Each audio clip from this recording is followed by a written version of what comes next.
Strictly star Hamza Yassin, 32, made the getaway to a remote Scottish village more than a decade ago, and never came back. The Countryfile star even told his mum not to call him anymore, as at the time, there was no mobile phone signal available. The unspoiled countryside stretched out for miles in Kilcohen, on the remote Ardnamurchan Peninsula, and he didn't know a single soul, but that didn't stop Hamza from making the location his new home. A single trip there as a university student had him hooked, and he resolved to move there, even if it meant living in his car for almost a year.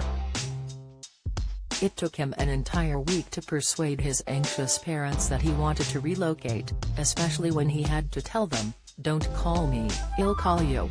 Despite the dramatic isolation, Hamza recalled that he typically only felt lonely around one day per year. When he arrived, he found a local campsite where he could take a shower and ate cheap meals at the local pub. "I'm the only black person in probably 150 miles, but it didn't feel like that," he enthused. Most importantly for Hamza, the remote surroundings allowed him to indulge in his passion for wildlife and nature. The keen birdwatcher would spend all day going up on the hills, going down the rivers, the glens, trying to photograph everything. Eagles, otters, pine martens, red deer, stags, anything that moved was fair game for me, he told The Guardian. In the early days, one of his goals was to make a story or image out of everything he saw. He scarcely had anyone he could share his adventure stories with at first, as it was so difficult to contact the outside world when he first arrived.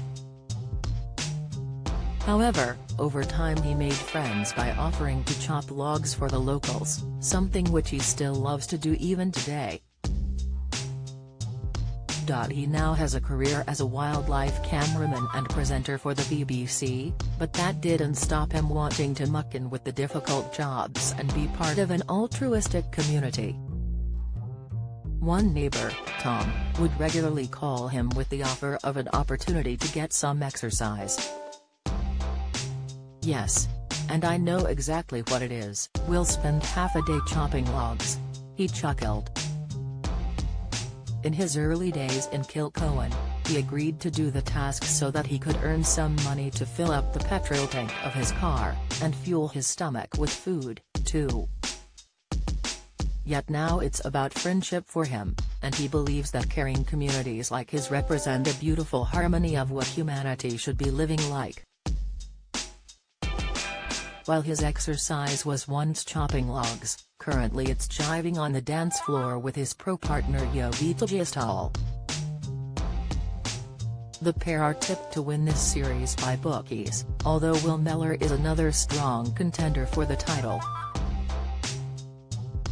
Strictly Come Dancing continues on Sunday, December 11th at 7:15 p.m. on BBC One.